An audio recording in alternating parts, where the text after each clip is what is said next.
Hey guys, today in social studies, we're going to be talking about three different types of communities: urban, suburban, and rural communities. The first one we're going to talk about is urban. If you've watched the video, you know that urban communities are cities. They're going to have tall buildings and apartments. People are going to live very close together. There's going to be a lot of public transportation like taxis and buses.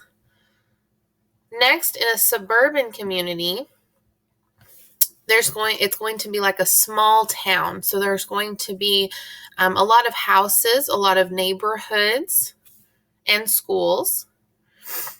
And then last is a rural community. In a rural community, the houses are going to be very spread out. There's going to be a lot of room for farming and ranching, and room for animals and for people to grow crops.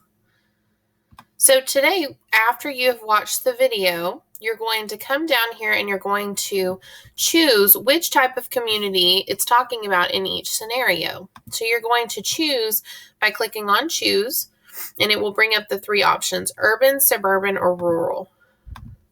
So in the first, number one, we have a picture here of some very tall buildings, which are also called skyscrapers. When Greg goes to work, he cleans the windows on tall skyscrapers. His job is not meant for people who are afraid of high places. Greg works in a blank community. So you're going to come to choose, and you're going to pick, is it urban, suburban, or rural?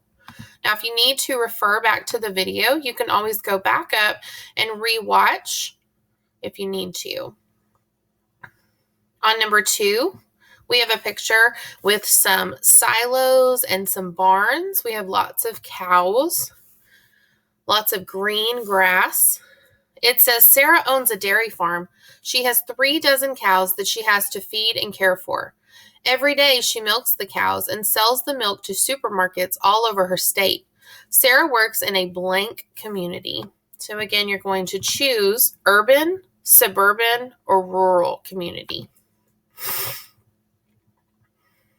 Next, we have a picture of several buildings. It looks like these might be stores because they have signs in front of them.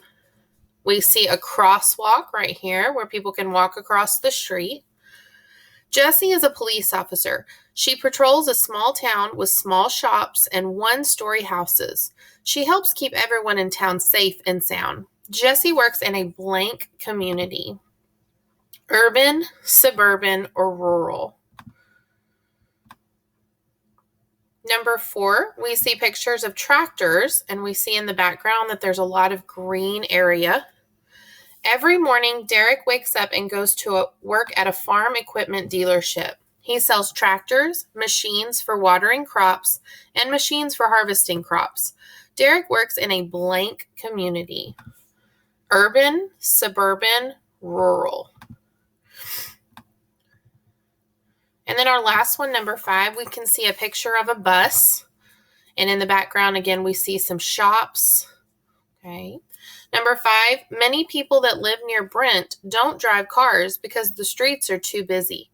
Brent drives a bus that hundreds of people use to travel quickly across the city. Brent lives and works in a blank community: urban, suburban, or rural. Now remember, you can always go back up to the top and refer to the video if you need to look at it again.